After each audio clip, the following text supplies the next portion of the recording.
A very mediocre student, a lifetime sufferer of social anxiety, and a disconnection from his mother doesn't sound like the pedigree of someone who would go on to lead one of the largest and most iconic companies ever, Starbucks. But despite numerous setbacks and failures, this man found a way. Howard Behar became the COO and president of the company, who's credited with bringing the number of stores of just over 20 to nearly 400 internationally in just 7 years. He coined the famous phrase within the organization, "We are not in the coffee business serving people, we are in the people business serving coffee." Howard is the author of 2 best-selling books and speaks extensively to business leaders across the globe. Howard spoke to me from his home in Seattle via Zoom while we discussed some of those failures and setbacks that ultimately led to his success. Oh, fantastic. In case you didn't know, Howard's drinking coffee. Are you drinking coffee in there? Absolutely. Which one do you drink? Christmas blend, Hanukkah blend for you. I want to open it up. Can you tell me what is the job of the president of Starbucks? Well, I was basically like a chief operating officer. So, Howard was kind of responsible for overall direction of the organization and the company. And, he was responsible for all the public affairs of the company, whether for Wall Street or for government affairs and things like that. And my job was basically to make sure that stores were running well, that our wholesale business was working well, and that we had the people to do the work. And so I led the operating side of the company. But whose vision was it? Was your vision able to be applicable, or was it only? Oh yeah, absolutely, yeah. I mean, I had a strong vision about how people were going to make the difference at Starbucks, that it wasn't about the coffee. I coined this phrase early on at Starbucks, that we weren't in the coffee business serving people, but we were in the people business serving coffee. And that's stuck even to this day. I was a cheerleader at some levels. I was, I was keeper of the faith, and I drove that. And Howard did too, of course. It wasn't like, there's no particular division. We each had different responsibilities, and he stayed out of my way for the most part, and I stayed out of his way. But of course, if he had input, he was going to let me know. So we had lots of disagreements. So before starting Starbucks, you were in a bit of a crisis. I actually like to go back to the very beginning. I read that you suffered from tremendous anxiety as a child, social anxiety. Can you talk about that a little bit? Yeah, it was just, in grade school, I would come home after grade school, and all I wanted to do was to crawl in bed and hide underneath the covers. I don't even really know why. I was, I think I was relatively chunky as a child, and I was insecure, and I wasn't a great student. I had a smiley face, which helped me a lot, but in some instances. But I was just, I don't know, I was insecure. And I tried to escape, and that was my escape was to get into bed. It wasn't every day or anything like that. I suffered from anxiety my whole life, and never had any treatment for it until actually I retired from Starbucks, when I finally found out that there is treatment. I mean, there was a couple of times in my life where it became debilitating for a short period of time, but for the most part it wasn't. I was able to function, but there was a price to my functioning. I was, in the 21 years I was at Starbucks, I can say I honestly never slept a night through, because it was just, I had the anxiety of wanting to perform, wanting to do a good job, all those things that go on in life. And finally, when I got out of Starbucks, I realized that there was help, and so I went and got help. I'd gone to counselors or psychiatrists or psychologists almost through my whole life. After I was in my 20s, when I was young, my parents never. I mean, I don't think they knew. I don't think they knew what to do, or they knew that I was really having the problems. I don't remember that they did, and I didn't talk about it. But then after my early mid 20s, I was starting to realize that I needed help, and so I had a number of good counselors all the way through. And then when I first marriage we had, we both went to counseling. Typically young married couples will do that when they're struggling, and then got divorced. And then my second wife, was an oncology social worker, so she was, a counselor in and of herself, and she encouraged me to do more of it, and I did, and I found great people along the way that helped me through each little crisis that I had, and they helped me develop, and they taught me skills that I've used my whole life. But it was not an easy journey. Was I know your father wasn't. Both of your parents were immigrants. Is that correct? Yeah, both. And your father, like most immigrants, had to work really hard right from the get-go. Oh yeah, my father was a Sephardic Jew from Bulgaria, and he came to Seattle in 1911 as a 15-year-old, and worked in the Pike Place Market, which is our public market, just after it opened. And he pushed a cart, couldn't speak the language, spoke Bulgarian and Ladino. My dad was a hard worker. He'd get up every morning at 4 o'clock, go get his produce at a produce row, come back, clean the produce, get ready to the store, open at about 8 o'clock. And in those days, your store wasn't open at night. Closed down at 6 o'clock, come home, eat his dinner as fast as anybody ever could eat. I got that bad habit from him. And go sit in the chair and fall asleep. So did you get to hang around him at all? He was 50 when I was born, and he had my brother and my sister got a totally different father than I did. My brother got more emotional abuse from my father. I never got any of that. I was the love child, so to speak. You know what I mean? I could do no wrong, where my brother could do no right. And but yeah, I was closer to my father than I was to my mother. Why do you think that was? I think that's a good question. My mother was there, all the time. It wasn't like she wasn't there, but my mother, I think, was more judgmental of me. And she was also, her love was kind of conditional. If you do what I like you to do, I will love you, so to speak. That used to irritate me. And the other thing is she'd always used to say when I was young and I was struggling in school, she used to say to me, Howard, not everybody can be. If I had a dream, well, not everybody can be. And I internalized that as I wasn't capable. And it wasn't until I was in my 20s that I really started pushing back against her. I mean, she was pretty old by then. She could never understand why I like to work. And I was trying to figure out how to accomplish and to drive myself, to find that what was I about, what was I trying to do. And I never, she was loving. It wasn't that she wasn't, but she was not very encouraging, Mm-hmm. That was her life. You got to understand I understand where she came from. She came from Latvia. I mean, Fiddler on the Roof was her real story. It wasn't some fiction. Mm-hmm. It was dirt floors, dirt walls, and brothers that were taken by the Cossacks and killed. Mm-hmm. That was her real story. And so she was not very trusting of anybody that wasn't Jewish. And I didn't like that either. I didn't want to be that kind of person. Do you think you're always trying to figure yourself out, or are you always trying to prove something to your mother or prove something to yourself? I think it was more prove something to myself. Neither of my parents could, my mother lived until she was 98, died about, 15, 16 years ago, something like that. But the last 5 years, she didn't really understand my life.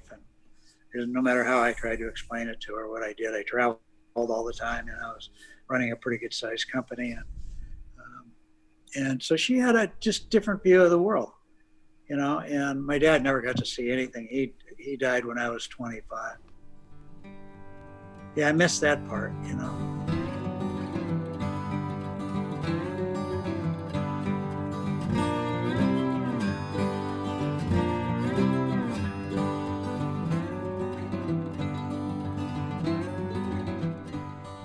So you left college, right? You only went to college for a couple of years. A couple of years, yeah, community college. Yeah. And what did you do after that? My dad retired by the time I was 12. But I had a brother and my brother-in-law owned a couple of furniture stores. And my brother owned a furniture store, And I worked in both businesses, primarily my brother's business. When I started, when I was about 13, actually, my brother was managing a furniture store, and I would go in on Saturdays and dust furniture and stuff like that. And then when I started college, he'd bought his own furniture store, and so I worked in that furniture store after school every day and on weekends. Did you love to work? Yeah. What did you enjoy most about work? People. I liked selling. I liked talking to people. So selling or making the connection, building a network? I was making a connection, but that's selling. I mean, you're always selling. You're always selling yourself, and in a sense, not in the manipulative sense of the word, right? But in the relationship sense of the word. Just like if we meet somebody, a significant other person in our life, we're selling. We're selling ourselves that we are a nice person and we'd be a good fit, or they should like us, whatever. But so I like the people side of the business, and I enjoyed that, and it was fun. Furniture business was a creative business, and I stayed in it for 25 years. I had a boss who was this big, tall guy. He must have been 6'4". He would come in every morning and he'd look at me and say, "Hiya, dummy, how you doing?" That used to irritate the shit out of me. Excuse the expression, And one morning he came in and do that, and I got up in his face and I said, "Erwin, don't you ever say that to me again." 3 weeks later, he fired me. Wow. Yeah, and then we were friends after that. It was fine. And then I was at Grand Tree Furniture Rental, and I was there for 10 years, and I got significant responsibility. And that was when I ran headlong into a CEO who wanted me to change, wanted me to become something other than I was. He wasn't trying to change the color of my slacks or my shoes. He was trying to change who I was as a person. I was an emotional person. I was willing to always express my opinion. I didn't, and he didn't like that. He was from the employees to be seen and not heard generation of leadership. And that created a conflict with me. And I tried to change, but I couldn't. And it created a dissonance in me. And I got severely depressed over it. I finally left the company and went to work for a friend of mine in a land development business. And I was there for about 6 years. And it was where I first became president of a company. And the company didn't succeed. We ended up having to sell it. But I learned a lot. And then I was 43 years old. So then I was trying to figure out what I was going to do, and I made up my mind to buy a small business. And I met this young guy named Howard Schultz, who had just bought Starbucks, and from the owners. He had been an employee of Starbucks, and he was looking for a VP of operations. And those times that you got fired or you wanted to get fired, did you ever feel a sense of fear that, oh my gosh, what am I going to do next? Yeah, when I got fired at Gold Key, my first wife was pregnant with my daughter, who was 2 months away from giving birth. No job, no savings, nothing. Yeah, I was scared to death. And how are we going to pay for it? But yeah, you're young, you kind of figure it out. And I started looking for a job, and I got a great job, and with a guy that really changed my life, and who taught me to believe in myself, who challenged me to set big goals, taught me that I could change myself, and he really changed my life. How did he do that? He'd bring you into the office? Well, first of all, he was inquisitive, and so we did meditation. We brought transcendental meditation into the company. We had a program called Pacific Institute, which teaches you how your brain functions and how you can create affirmations to create new habits, and that you can actually change yourself. And you can set big goals and accomplish those goals if you're clear about them, and you're driven to accomplish them, and you believe in yourself.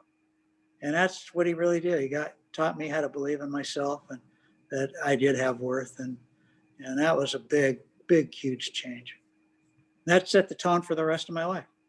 So I was fortunate. I had a lot of great people along the journey that helped me, from my family, my dad, and I was open to it.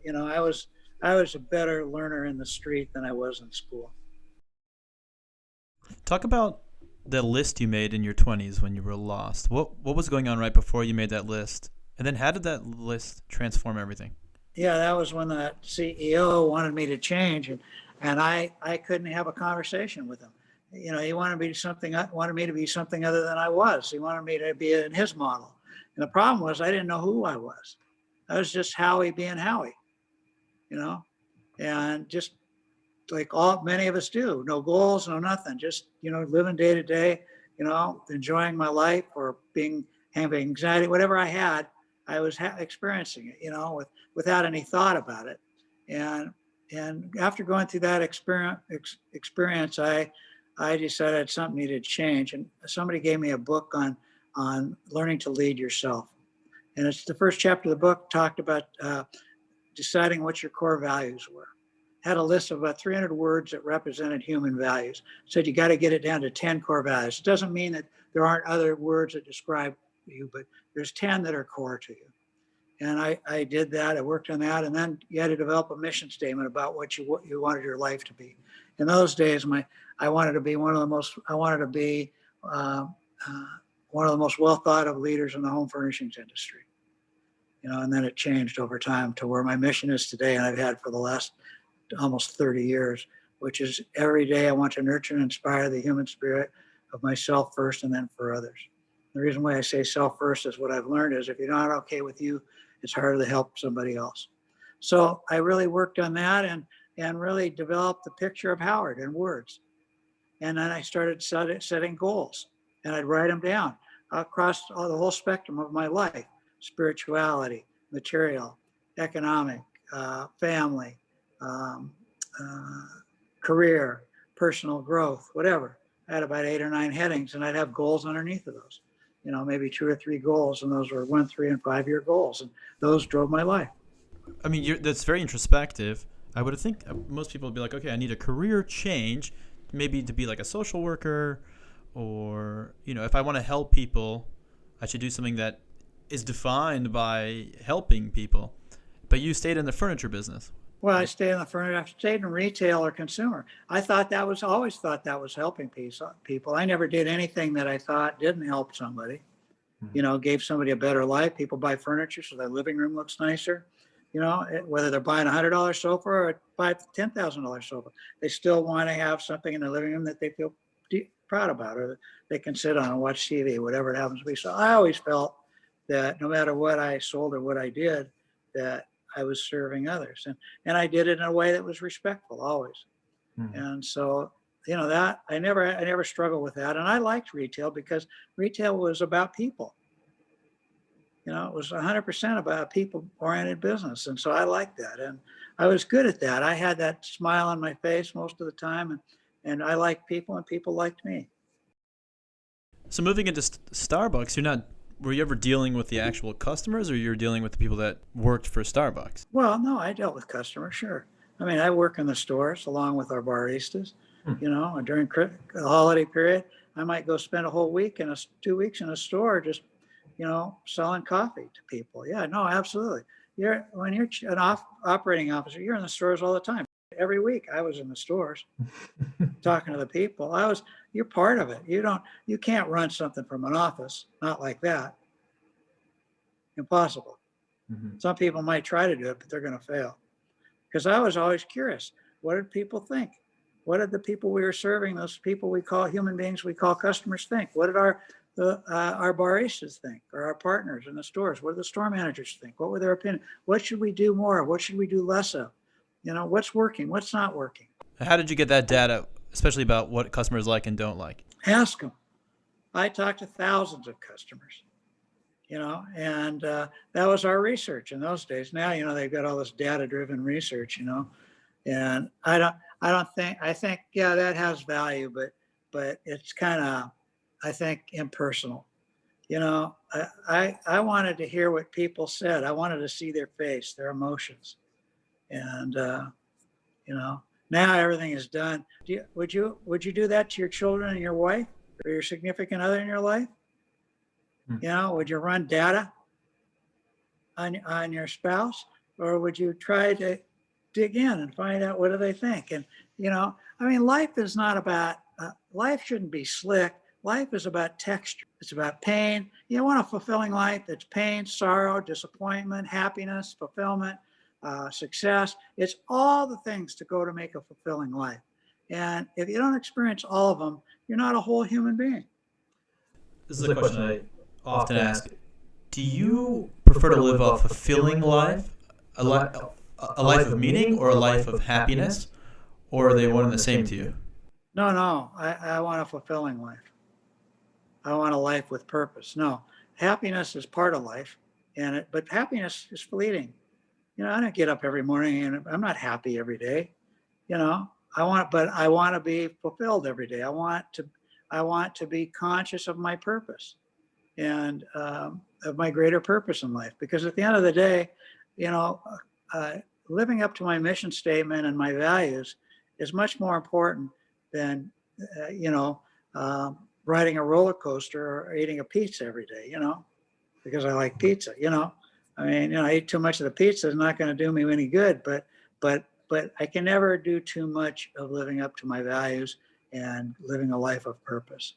Can you tell us a few setbacks and failures while at Starbucks? I mean, there was a deal with Pepsi, for example, I believe, that fell through, didn't work out. It didn't fall through. It was a product that we all thought was going to really sell well. We had a beautiful bottle for it. It was basically a coffee cola, and we called it Mazagran after the French Foreign Legion that used to drink sparkling water and coffee in Africa. And so we used that name, and it was a great name, and we thought it was going to sell. We did all this research. I mean, within 2 months, it was an absolute disaster. And we killed it and pulled it off the shelf. But the interesting thing, I still have a bottle of it. I put in that, that plastic that just surrounds it all completely, makes like a block. I have one of those bottles. And it's always to remind myself, from great failure comes great success, because we ended up developing a product called bottled Frappuccino from it. And, Tell us that story about how the Frappuccino came about. It's a fantastic story. Oh, well, Frappuccino came about because of a young woman named Dina Campion, who was a district manager in Southern California for us. And there was a competitor in that Los Angeles market that had a product that was like what we call Frappuccino. And she kept saying, we need to have something like that in our stores. And the head of marketing didn't want to do that. She said, we're not in that kind of business. We're in the coffee business. And I pushed, but I finally gave up. And I said to Dina, let's give it 6 months. We'll come back after it. And Dina kept pushing me. And I was down visiting her one day. She said, please let us try that. And she produced some samples for me of a product that was similar to this product. And she wouldn't take no for an answer. So we kind of snuck it into the company, and it turned out to be a blowout success. And it spawned, it became 20% of our business at one time. And this woman, she just retired from Starbucks after 28 years. And it's a $4 billion business today, globally, all because of one young woman. And I used to say the person who sweeps the floor should choose the broom. And what I meant by that is the people that are doing the work, they know more about what's needed than anybody else. And, her broom was Frappuccino, and among other things, right? Because she had goals to grow the business. And so, I took a chance, and we snuck it in. And I was always say how smart I was, but it was Dina that was so smart. I just had the guts. I was never afraid of losing my job. I didn't have that fear. By that time I got to Starbucks, I could make a living. I knew I could always make a living. And so it turned out to be a success. So I became a hero. She became a huge hero. And, but the person who sweeps the floor should choose the broom. It means listen to your people. Wait, so how did the failure in the Pepsi product lead to this? Well, because we said, what else could we put in a bottle? Is there any other product that we have? And we had Frappuccino. And what does it mean you snuck it into the company? That means I just did that. Yeah, she had about 10 stores. We didn't tell anybody we were doing it. She went out and got the supplies and everything and just started selling it over the counter. We had a little tiny sign on the counter. I told her she couldn't have put a big sign up. And we didn't tell anybody we were doing it. And in those days, we could get away with it. We could ring up sales without having a particular code, Now you can't do any of that stuff, I'm sure, Mm-hmm.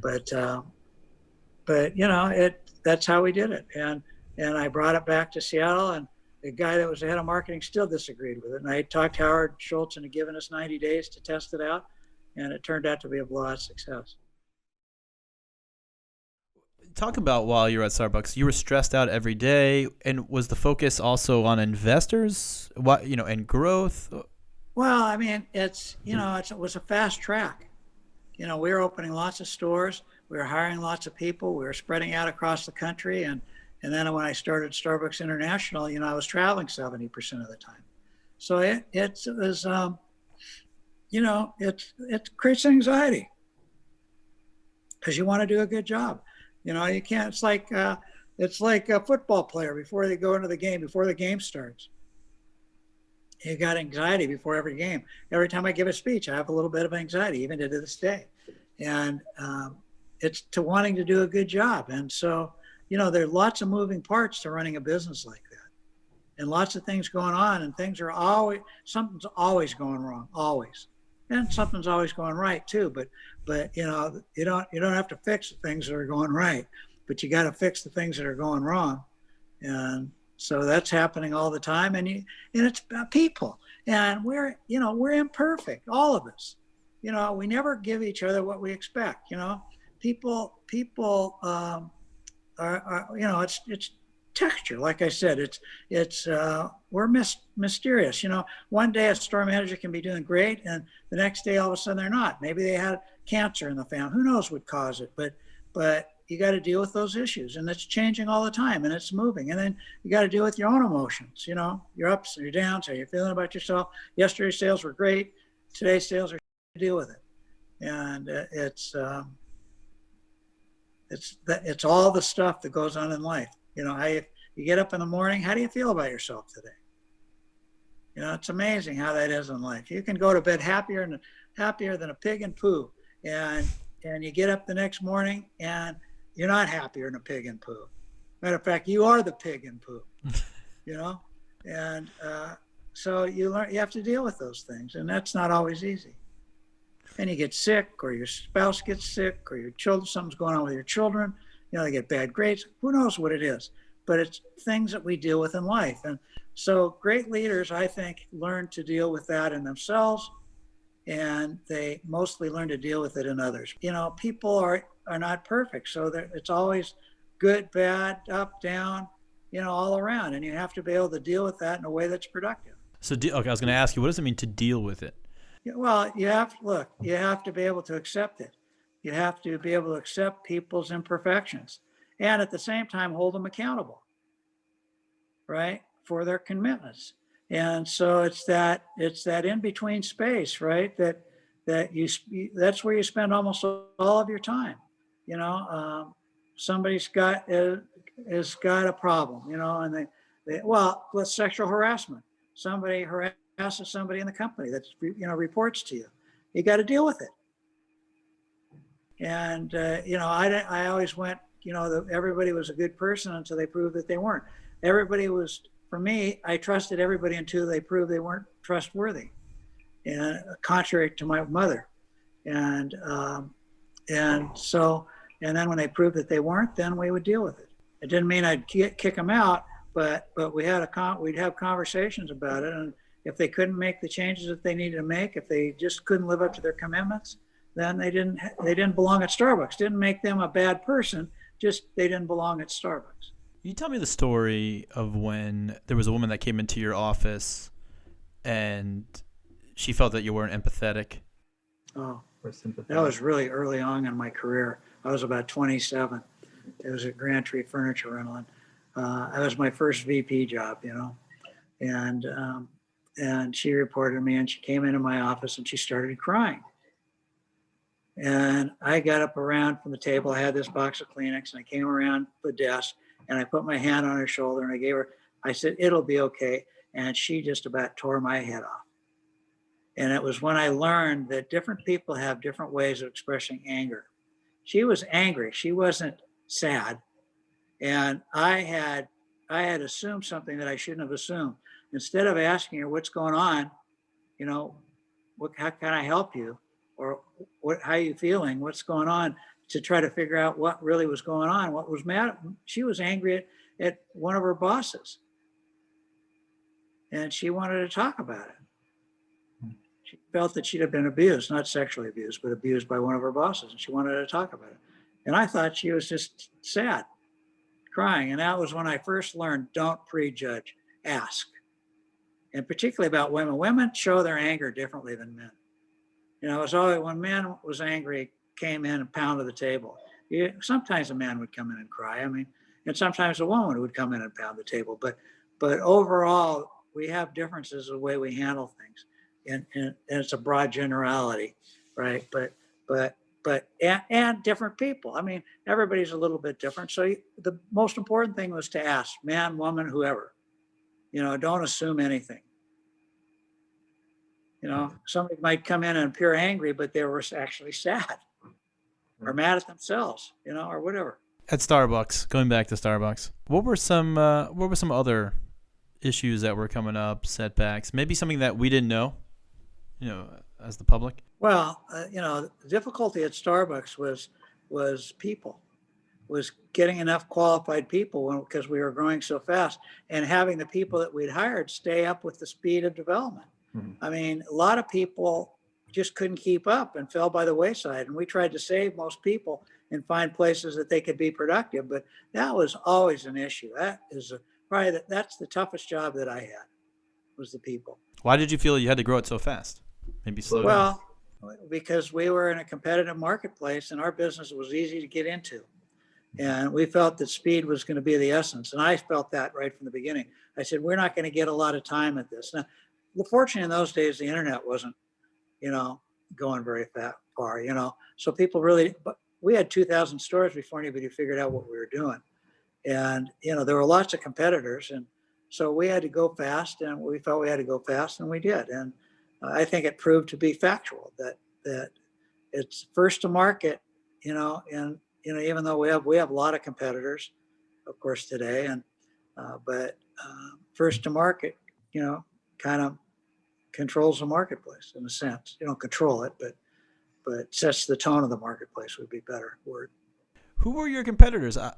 We had Pete's Coffee, we had Caribou, we had Timothy's, we had Seattle's Best Coffee, we had Second Cup, we had. There was 21 other coffee companies in business when I started with Starbucks. Basically, all of us were doing the same thing. But a walk-in store? Yeah. Know, and sit on a couch and have a good time? Yeah. Well, yeah, there weren't so many couches. There was Dietrich's in Los Angeles. There was the company that we copied Frappuccino from. That was Coffee Bean and Tea Leaf in Los Angeles. I mean, there's lots of them. Wait, you said you copied the Frappuccino? Well, we didn't. They had this cold beverage, and that was what my district manager said we needed something like that. Yeah. But then we developed our version, you know, whatever. So what would you tell entrepreneur, a guy in his 20s, let's say no family, and he wants to start his company? What sort of advice would you give him? What kind of advice would you give him? Well, I think that the first thing is decide if you're a persistent person or not. If you're not a persistent person, then you're not going to be an entrepreneur. You have to be willing to give it all, and you never give up, so to speak. I mean, every entrepreneur I've known, there's one word I would use to describe every one of them: persistence. They just don't know from no. You know, when the word no comes their way, it's like it doesn't even register. You know, they don't think I can't. They only think I can. And that was Howard Schultz. That was him to a T.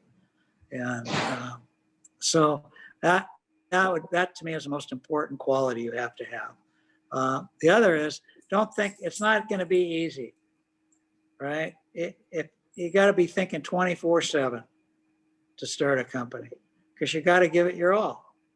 And you know, understand that it's going to typically takes 5 to 7 years for a company to start really getting its legs, and you got to get through those. And understand that cash is king. It's not about a P&L. It's about cash flow. It's not about a profit and loss statement, although that's important too. But it's always about cash flow. How much cash do you have to be able to get you through the next day? I used to say, I had this sign above my office door. I looked at it every day. Cash is king. You don't have money in the bank, you're going to have a problem. Is it okay to feel fear Oh, and sure. insecurity? Yeah, absolutely. Everybody does. Yeah, absolutely. You feel it, but you move through it. You have the ability to even, scared to death that it isn't going to work. You're going to get judged. You're going to fail. You're going to lose all your money. Maybe you got investors. You're going to lose their money. Yeah, absolutely. There was one great book called Feel the Fear and Do It Anyway. Yeah, absolutely. Sure. That was my anxiety. It was about fear of failure. What about someone who already has a family and they want to make a career change? They figured out what their goal is, but maybe they're not so clear on their goal, actually, and their passion. What would you advise them to do? Get clear. I mean, do the work that it takes to get clear. You can experiment. You can try different jobs in different industries and see what fits, but do the work that you need to do to figure it out. It's work, by the way. When I went through and tried to get those 8 to 10 core values, it was not easy. It required me to really be thoughtful and challenge myself, about what really mattered to me. And so that's work, and you got to do it. And you do it. Sometimes you do it with your spouse, significant other. You do that work because they know you better than probably you know yourself. And but if you're going to do something like that, you better have a frank discussion with your spouse about what you're trying to do. And you may not get 100% agreement, because they may have different fear factors. And I've seen that a lot, where one of the two wants to go out and start a business, the other one is scared to death and discourages them, and that creates conflict. My first wife was more like that. She lived in fear. My wife, Lynn, now doesn't live in fear. I wish she had a little more fear. Keep me more in line, because I make a lot of mistakes, Still to today? You still make sure. mistakes? Absolutely. In what area? What kinds of mistakes? Investing mistakes, emotional stuff where I get carried away, and have to get myself back, calm down. Those same emotions are still with me. I'm better today, much better than I was, but I still have the same things. One of the sayings on my office wall, and you'll get this when I say it to you, I live with this today, is think like a person of action, act like a person of thought. That's the biggest struggle that I have. I tend to act without thinking as much as I need to. And, I've learned that if I had to do something, I've learned that you're better off to act than to just spend your whole time thinking. But sometimes I'm not as thoughtful as I need to be. Mm-hmm. Howard, I think that's it. Thank you very, very much. Really. You're welcome. And I think this should be the beginning, because I'm going to have a million questions when we're done.